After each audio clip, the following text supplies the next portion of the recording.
very good morning to all of you, my dear students. So, students, my name is Muhammad Adil, and by qualification, I am a mechanical engineer, but by profession, I am a teacher, I am a faculty.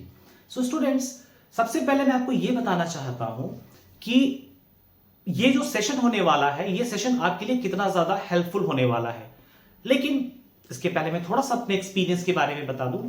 देखो, मैं तकरीबन साढ़े सात साल से teaching industry में हूं and मैं अलग अलग कॉम्पिटेटिव एग्जाम्स के लिए बच्चों को पढ़ा रहा हूं, ठीक है। लेकिन पिछले 3.5 साल से समवेयर अराउंड कोविड के बाद से मान के चलो, मैं यूपीएससी के बच्चों को जो सीडीएस की प्रिपरेशन कर रहे हैं और जो सीजेट की प्रिपरेशन कर रहे हैं, उनको मेरा मार्गदर्शन, मेरी गाइडेंस, मेरी मेंटरशिप डेडिकेटेड रहती है, ठीक है। तो एक अच्छा खासा डिसेंट सा एक्सपीरियंस है सीडीएस और सीजेट के पोर्शन को पढ़ाने के लिए। सो दैट इज वाई मुझे ऐसा लगता है कि मेरी मेंटरशिप आपके लिए फायदेमंद साबित होगी। सो मैं क्लास को स्टार्ट करने से पहले, सेशन को स्टार्ट करने से पहले थोड़ा सा ब्रीफ आइडिया दे देता हूं कि कैसे कैसे क्या क्या चीजें चलती हैं।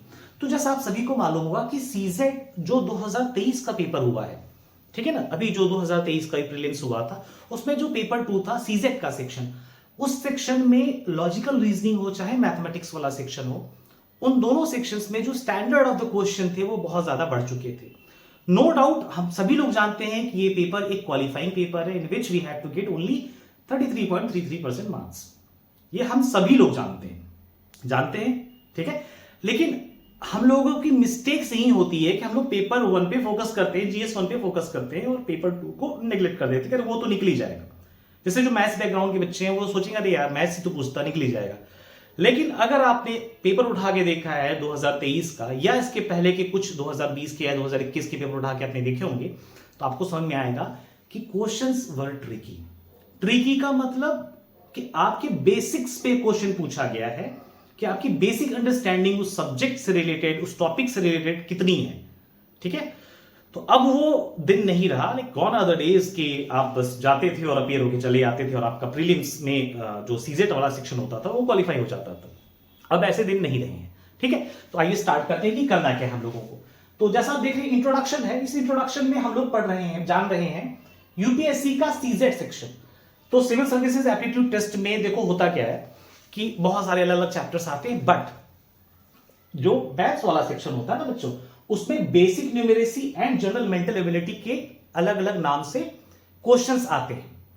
तो जो मेन 2 हेडिंग है जिसमें मैथमेटिक्स का पोर्शन कवर होता है, वो पोर्शन है, वो हेडिंग है basic numeracy and general mental ability. तो अभी आप लोगों को नहीं समझ में आ रहा होगा कि यार ये बेसिक न्यूमेरेसी और जनरल मेंटल एबिलिटी क्या होती है, क्योंकि आप लोग जानते हो मैथ, गणित, सिंपल सी बात है, गणित जानते हैं सब और कुछ नहीं जानते, ठीक है। अलग अलग नाम से दिया हुआ, तो परेशान होने की जरूरत नहीं है। तो अब आप यहां पे देखेंगे कि एक ओवरव्यू है, ये एक ओवरव्यू है कि यहां पे हम लोग क्या करने वाले हैं आने वाले कुछ महीनों में, आने वाले एटलीस्ट 2 महीनों में हम लोग क्या करने वाले हैं। सो ये जो सेशन होने वाला है स्टूडेंट्स, वो 100+ आवर्स की लाइव क्लासेस होंगी हमारे अनअकैडमी के फ्री कोर्स वाले प्लेटफॉर्म पे, ठीक है ना। और जो 2 पोर्शन हम लोग कवर करेंगे, वो 2 पोर्शन होगा जनरल मेंटल एबिलिटी 50 आवर्स में, अराउंड 50 आवर्स में, और बेसिक न्यूमेरेसी अराउंड 50 आवर्स में, ठीक है। अब हम लोग को थोड़ा ये जानना है कि जनरल मेंटल एबिलिटी में या बेसिक न्यूमेरेसी में चैप्टर्स कौन कौन से कवर अप होते हैं। तो आइए देखते हैं। काइंड ऑफ एक लेसन प्लान है कि मैं कैसे कैसे आप लोगों को इस प्रिपरेशन के लिए लेके जा रहा हूं। अच्छा, एक चीज और मैं बता दूं कि आप थोड़ी देर मेरे साथ बैठो, रुको, आपको समझ में आएगा कि मेरी मेंटरशिप आपके लिए कितनी ज्यादा हेल्पफुल साबित होने वाली है, ठीक है ना। थोड़ी देर देखो, आपको एक आइडिया लगेगा कि नहीं, मेरा जो स्ट्रैटेजी है, जिस स्ट्रैटेजी से एक कंठस्थ, एक अच्छी तैयारी कराता हूं मैं बच्चों को, वो आपको समझ में आएगा, ठीक है। तो जैसा कि देख रहे हो कि जनरल मेंटल एबिलिटी में सिंपल इंटरेस्ट यानी साधारण ब्याज। सो साधारण ब्याज जो है एक ऐसा चैप्टर है जिसमें है तो वो बहुत इजी सा, मतलब PRT/100 वाला फॉर्मूला लगता है, लेकिन अगर क्वेश्चन थोड़ा सा ट्रिकी बनाएगा, तो जो कि बनाता ही यूपीएससी का काम ही है ट्रिकी बनाना, ठीक है, बेसिक्स को चेक करना। तो बेसिक्स को चेक करने के लिए आपको बड़ा मजा आएगा जान करके कि बेसिक्स को चेक करने के लिए क्वेश्चन बड़ा लेंदी बनाता है। तो क्वेश्चन लेंदी बनाने की पूरा डिटेल सॉल्यूशन करने की कोई जरूरत नहीं होती, बस आपको बेसिक कॉन्सेप्ट मालूम होना चाहिए कि क्या चीज किसके प्रोपोर्शनल होता है। जैसे P R T like simple interest होता है PRT/100, यानी प्रिंसिपल बढ़ेगा तो सिंपल इंटरेस्ट बढ़ेगा, रेट बढ़ेगा तो सिंपल इंटरेस्ट बढ़ेगा, टाइम बढ़ेगा तो भी सिंपल इंटरेस्ट बढ़ेगा। ठीक है ना। तो ये डायरेक्टली प्रोपोर्शनल वाला पार्ट होता है, वो जब हम लोग क्लास सेशन करेंगे तो आपको समझ में आएगा।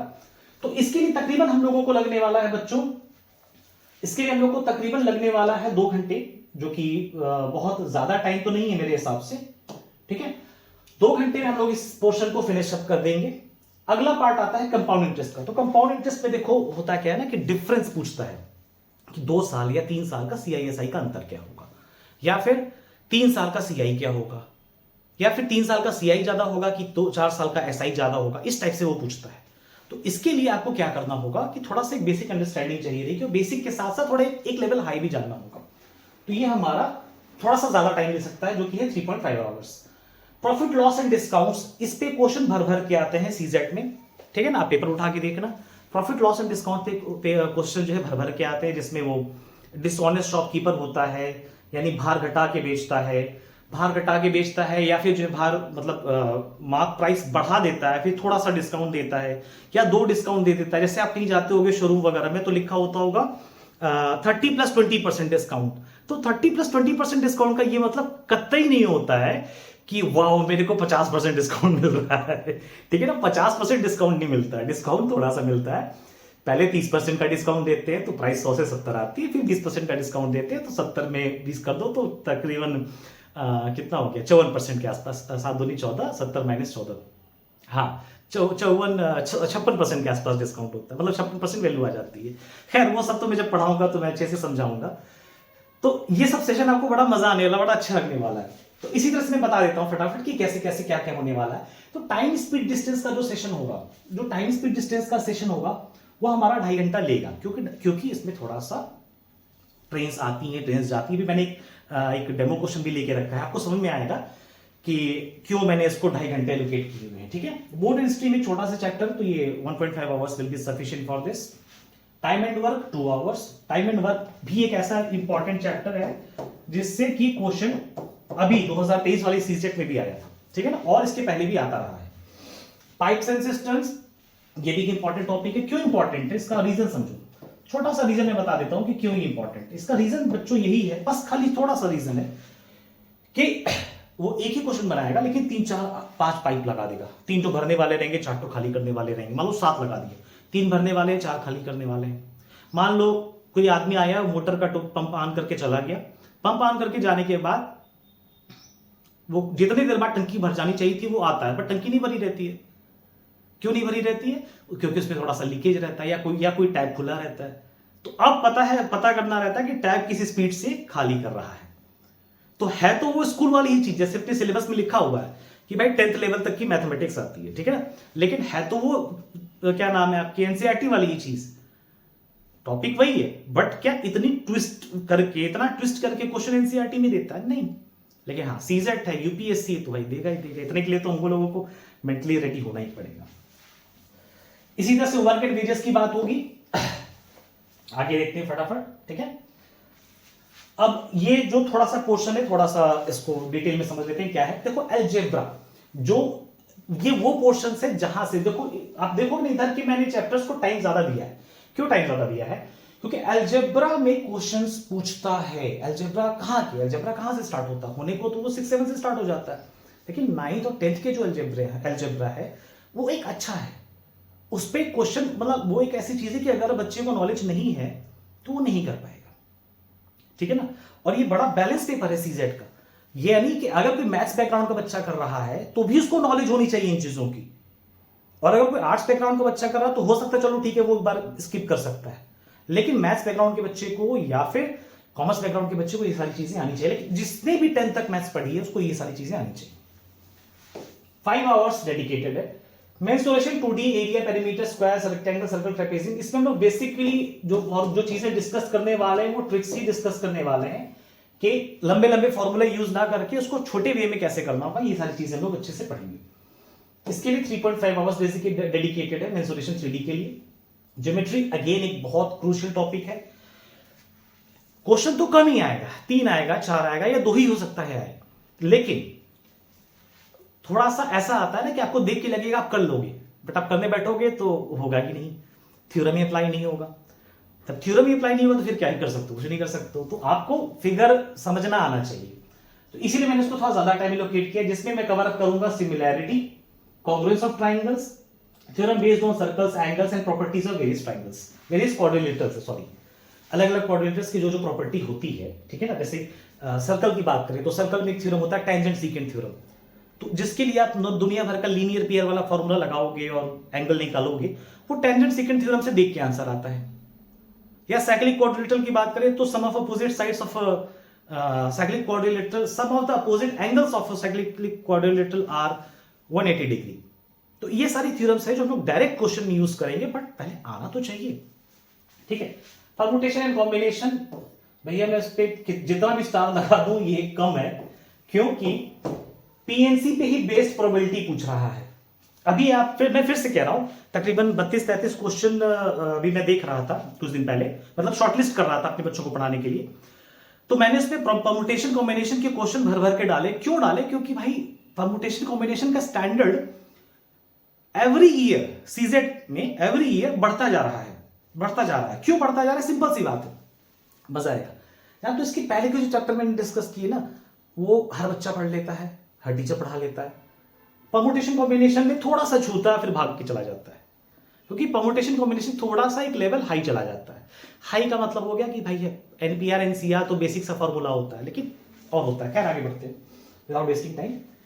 नेक्स्ट क्या है, आओ देखते हैं। नेक्स्ट है प्रोबेबिलिटी, क्योंकि पीएनसी में हम लोग 3.5 घंटा देंगे। एक्चुअली ये दोनों जो है ना तकरीबन 8-9 घंटे का चैप्टर होता है, बट मैं इसको 8 घंटा लोकेट किया हूं, 3.5 घंटे और 4.5 घंटे। नेक्स्ट है स्टैटिस्टिक्स। स्टैटिस्टिक्स में जो मेन हम लोग कवर करेंगे वो मीन, मीडियन, मोड और स्टैंडर्ड डेविएशन कवर अप करेंगे। तो mean, median, mode, standard deviation में मीडियन क्लास, मीन क्लास, ये सारी चीजें आ जाएंगी। मतलब टेबुलर भी होगा और वैल्यूज के साथ भी होगा, टेबुलर भी होगा और वैल्यूज के साथ भी होगा, ठीक है ना। अब आगे बढ़ते हैं। सेकंड है बेसिक न्यूमेरेसी। बेसिक न्यूमेरेसी में आ जाएगा 5 आवर्स का नंबर सिस्टम। नंबर सिस्टम में सारी चीजें आएंगी, number of zeros, number of factors, number of odd factors, number of even factors, दुनिया भर की सारी चीजें आ जाएंगी। एलसीएम एचसीएफ में जो है जो वर्ड प्रॉब्लम्स होते हैं, वर्ड प्रॉब्लम्स को निकालना आएगा, जिसमें कि एक लाइब्रेरी है, बुक शेल्फ है, तो कितनी कितनी बुक रखी जाए ताकि वो पूरा का पूरा शेल्फ भर जाए, इस टाइप से क्वेश्चन इसमें आते हैं।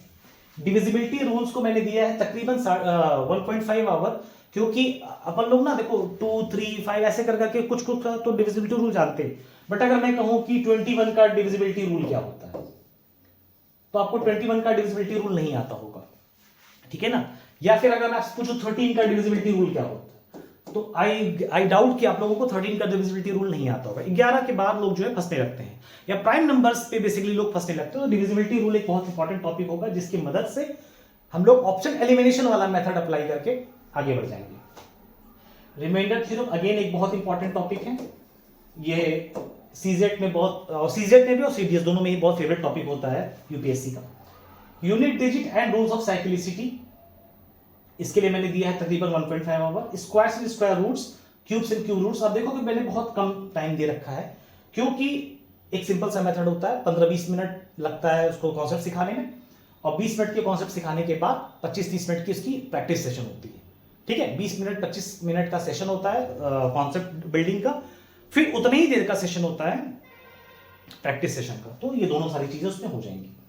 सर्ट्स एंड इंडाइसेस में कुछ डिसाइडेड क्वेश्चन होते हैं, उन डिसाइडेड क्वेश्चन की हम लोगों को ज्यादा से ज्यादा प्रैक्टिस करनी होती है, और प्रैक्टिस करके अपना काम हो जाता है। अब देखो सर्ट्स एंड इंडाइसेस में भी क्या करना होता है ना, सर्ट्स एंड इंडाइसेस के 80% क्वेश्चन अलजेब्रा मेथड से लगते हैं, बट आपको अलजेब्रा नहीं सीखनी है, मतलब इस लगाने के लिए अलजेब्रा नहीं सीखना है, ठीक है। बस वो आपको इस सेटेड पैटर्न को पढ़ लेना है और आपका काम हो जाएगा। Ratio proportion 3 hours, partnership 2.5 hours. Percentage में जो जो टॉपिक्स हम लोग कवर अप करेंगे, election based question, population, examination based problem, ये सारे तकरीबन 3.5 घंटे लगेंगे। मिक्सचर एलिगेशन में 2 आवर्स लगेगा। फिर क्या है, डेसिमल्स एंड फ्रैक्शन है। डेसिमल एंड फ्रैक्शन है तो इजी सा, तो बहुत ज्यादा टाइम नहीं लगने वाला है, 1.5 आवर्स में हो जाएगा। अच्छा, इजी एक मैथमेटिक्स स्टूडेंट के लिए, मैथमेटिक्स फैकल्टी के लिए हो सकता है, ठीक है ना, बट अगर मैं बात करूं सारी जनता के लिए जो सिविल सर्विसेज का पेपर लिखने वाले हैं, हो सकता है उनके लिए वो डिफिकल्ट हो, तो मैं उस पॉइंट ऑफ व्यू से पढ़ाऊंगा। सिंप्लीफिकेशन, एवरेज 3 घंटे, डेसिमल रैशनल नंबर्स 4 आवर्स का, ये आपका जो है 9th-10th का लेवल कवर अप में होगा। इसमें जो है 9th और 10th का लेवल कवर अप होगा, ठीक है। और basic set theorem, basic set theorem में जो सेट्स और उसके रूल होते हैं बेसिक से, खाली वो सारी चीजें कवर होगी, तो इसलिए मैंने इसको ज्यादा टाइम नहीं लिया है। 2-2.5 घंटे की क्लास होगी, मतलब 1-1.25 घंटा कॉन्सेप्ट बिल्डिंग में लगेगा और फिर से 1 घंटा 1.25 घंटा उसके क्या नाम है प्रैक्टिस सेशन में लगेगा। अब देखो एक मजेदार चीज आने वाली है, वो क्या है, वो है बोनस पार्ट। बोनस पार्ट में क्या डिस्कस करने वाला हूं, देखो अभी मैंने लिखा था ना जनरल मैथमेटिक्स के लिए जनरल मेंटल एबिलिटी और बेसिक न्यूमेरिसी ही होती है, लेकिन एक जो टॉपिक है डेटा इंटरप्रिटेशन, डीआई जो है लोग लॉजिकल रीजनिंग वाले फैकल्टीज इसको पढ़ाते हैं, नो डाउट, बट ये लाइबिलिटी, रिस्पॉन्सिबिलिटी होती है मैथ्स के टीचर की, ठीक है ना, ये रिस्पॉन्सिबिलिटी होती है मैथ्स के टीचर की। तो मैं अपने मत्थे अपने कंधों पे एक एक्स्ट्रा जिम्मेदारी ले रहा हूं कि मैं डीआई भी कवर अप कराऊंगा, जिसमें टेबुलर डीआई 1.5 घंटे में, बार ग्राफ तकरीबन 1.5 घंटे में, पाई चार्ट में क्वेश्चन जिसमें जहां 2-2 पाई चार्ट दे देता है, या जहां पे एंगल्स का थोड़ा सा वेरिएशन कर देता है, ठीक है, मतलब अलग अलग ईयर का, 2022 का, 2023 का एंड सो ऑन, तो वहां पे आपको पाई चार्ट में थोड़ा सा टाइम ज्यादा लग सकता है, इसलिए मैंने 2 घंटा दे रखा है। लाइन ग्राफ में 1 आवर, ठीक है।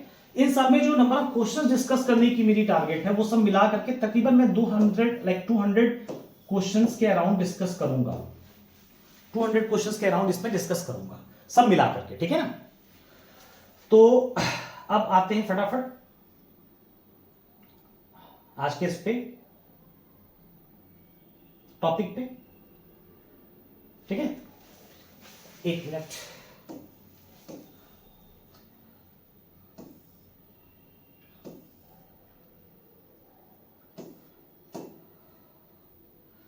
आज का बच्चों जो मेरा छोटा सा टॉपिक है, छोटा सा कॉन्सेप्ट मुझे बस खाली सिखाना है, इसमें ज्यादा टाइम मैं नहीं लूंगा आप लोगों का। इस छोटे से कॉन्सेप्ट में मैं क्या सिखाने वाला हूं, बस आप ये देखो। टाइम स्पीड डिस्टेंस का पूरा चैप्टर सिर्फ पता है किस पे बेस्ड है, डायरेक्टली प्रोपोर्शनल और इनवर्सली प्रोपोर्शनल पे। सुन के बड़ा अजीब लग रहा है, और देखो जो फॉर्मूला यूज हम लोग करते हैं बच्चों, वो होता है D = S × T, आप सभी को मालूम होगा, ठीक है। अब मुझे एक बात का सिंपल सा, मतलब एक सिंपल सी बात है, उसका जवाब देना, ठीक है। मैं पूछता हूं, आपने और आपके फ्रेंड ने टाइमर लगाया और कहा भाई हम लोग 5 घंटे तक साइकिलिंग करेंगे। कितने घंटे तक? 5 घंटे तक साइकिलिंग करेंगे। अब मुझे यह बताओ कि जो व्यक्ति ज्यादा स्पीड से साइकिलिंग, जिसकी स्पीड साइकिलिंग की ज्यादा होगी, क्या वो उसी 5 घंटे में ज्यादा डिस्टेंस ट्रेवल अप करेगा? जिसकी स्पीड कम होगी वो कम डिस्टेंस ट्रेवल करेगा। तो आप ये कहोगे कि जिसकी स्पीड ज्यादा, उसके द्वारा चला गया टाइम, उसके द्वारा चली गई दूरी ज्यादा, यानी जो डिस्टेंस है, चली हुई दूरी, वो प्रोपोर्शन है किसके? स्पीड के, ठीक है। उसी तरीके से अगर हम बात करें कि अगर डिस्टेंस तय है, वह लोगों ने डिसाइड किया है, देखो 2 किलोमीटर की साइकिलिंग करनी है, 2 किलोमीटर की साइकिलिंग करनी है। अब जो ज्यादा स्पीड से जा रहा होगा वो कम टाइम लेगा, और जो कम स्पीड से जा रहा होगा वो ज्यादा टाइम लेगा। तो आपने कहा कि सर जो टाइम लेने वाला पार्ट है वो किस पे डिपेंडेंट है? वो स्पीड के इनवर्स पे डिपेंडेंट है, यानी स्पीड कम तो टाइम ज्यादा, स्पीड ज्यादा तो टाइम कम, ठीक है ना। यहां तक बात समझ में आई? हम लोग सीधे क्वेश्चन पे आते हैं, क्योंकि ये प्रॉपर सेशन नहीं है, प्रॉपर क्लास नहीं है, ये खाली एक छोटा सा, मतलब एक रफ थोड़ा सा इंट्रोडक्शन टाइप का है। तो जैसा आप ये क्वेश्चन देख पा रहे हैं कि it takes 11 hours for 600 kilometre journey if 120 kilometre travelled by train and the rest by car, यानी 600 किलोमीटर की दूरी तय करनी है। 600 किलोमीटर की दूरी तय करने में यदि 120 किलोमीटर की दूरी ट्रेन से और बची यानी 480 किलोमीटर की दूरी क्या नाम है, कार से ट्रेवल की जा रही है, तो इस पूरी प्रक्रिया में जो समय लग रहा है वो 11 घंटा लग रहा है, ये क्या है। परंतु अगर हमने क्या कहा कि अगर 40 मिनट अगर जहां पे 120 चल रहा है, अगर वहां पे हम 200 किलोमीटर कर दें ट्रेन को, तो जो लेने वाला टाइम है 11 घंटा था, उसकी जगह पर कितना हो जाएगा? 11 घंटा प्लस 40 मिनट। ठीक है, अभी मैं क्वेश्चन समझा रहा हूं, सॉल्यूशन नहीं बता रहा। Find the ratio of the speed of the car to that of the train, यानी कार की स्पीड बताओ और ट्रेन की स्पीड बताओ, ये सवाल है हमारा। ठीक है, ये तो खैर अभी मैंने आपको सवाल ही समझाया कि सवाल क्या है क्या नहीं है। अब आप एक चीज ऐसा सोचना अपने दिमाग में और मेरे को इसका जवाब देना। ठीक है ना? मेरा प्रश्न है आप सभी से बच्चों, आप सभी से कि जब ट्रेन, इस मेथड को शिफ्टिंग मेथड कहते हैं, जब ट्रेन और कार दो लोग हैं, दो मतलब अलग अलग आपका व्हीकल है, जब कार से 80 किलोमीटर का जो डिस्टेंस है, 80 किलोमीटर का जो डिस्टेंस है, मैं थोड़ा सा साइड चेंज कर लूं, वो उल्टा पड़ता है थोड़ा सा, जो 80 किलोमीटर की डिस्टेंस है,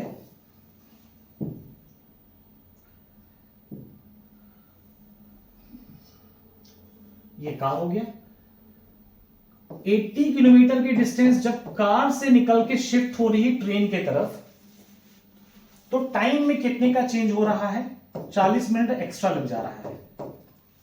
ठीक है, जब 80 किलोमीटर की दूरी शिफ्ट हो रही है ट्रेन के तरफ, यानी 80 किलोमीटर कार कम चलेगी। 80 क्यों कह रहे हैं?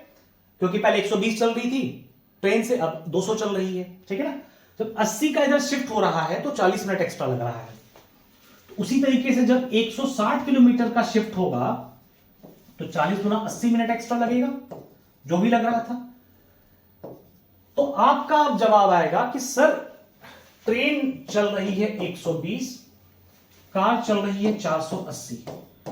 तो अगर हम इस कार का पूरा पोर्शन ट्रेन को हैंड ओवर कर दें, तो कार में से 80 निकालने पे 40 मिनट बढ़ जा रहा है, कार में से 160 निकालने पे 80 मिनट बढ़ जा रहा है, आपके सामने लिखा हुआ है। ठीक है ना? तो कार में से अगर हम 480 किलोमीटर निकाल दें, मतलब 480 मतलब क्या? देखो ध्यान से, इसका 6 गुना, इसका 6 टाइम्स अगर हम निकाल दें, तो जो टाइम में चेंज आएगा बच्चों, जो टाइम एक्स्ट्रा लगेगा, वो लगेगा इस 40 मिनट का 6 टाइम्स, यानी कि 240 मिनट, यानी कि 4 घंटे। ठीक है, यानी कि 4 घंटे। अब ध्यान दो, 4 घंटे एक्स्ट्रा लगने वाले हैं, करेक्ट? यानी ये जो 600 किलोमीटर की दूरी है, अब ये ट्रेन अकेले चल रही है, तो ट्रेन की स्पीड अगर मुझे पता करना हो, तो ट्रेन टाइम कितना ले रही है? पहले उस जर्नी में 11 घंटा लग रहा था, लेकिन अब जो है 6 घंटा, 6 नहीं, कितना, 4 घंटा और लग रहा है। 1 मिनट, कहां गया?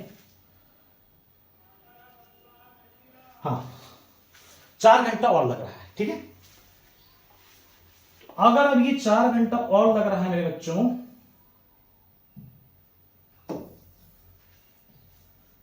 +4, अब टोटल टाइम कितना लगने वाला है? 15 घंटा। अब ट्रेन की स्पीड आ जाएगी 600 किलोमीटर बाई 15 आवर्स, यानी कि 40 किलोमीटर पर आवर। ठीक है, और आपको ये चीज भली भांति ध्यान होगा कि ट्रेन जो है, स्टार्टिंग के पोर्शन में अगर हम ट्रेन की बात कर रहे हैं सिर्फ, तो ट्रेन 120 किलोमीटर चल रही थी,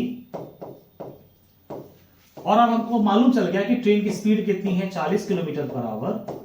तो ट्रेन इस 120 किलोमीटर चलने में टाइम कितना ले रही थी?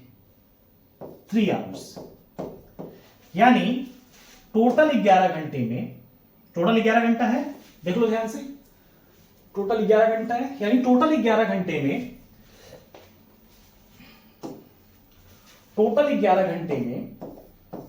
ट्रेन ले रही है 3 घंटा और कार ले रही है बचा टाइम, यानी कि 8 घंटा। और इस 8 घंटे में कार दूरी कितना चल रही, देख लेते हैं। टोटल दूरी कितनी थी? 600 किलोमीटर। वैसे ट्रेन चल रही थी 120 किलोमीटर और कार चल रही थी 480 किलोमीटर। ठीक है, कार चल रही थी 180 किलोमीटर।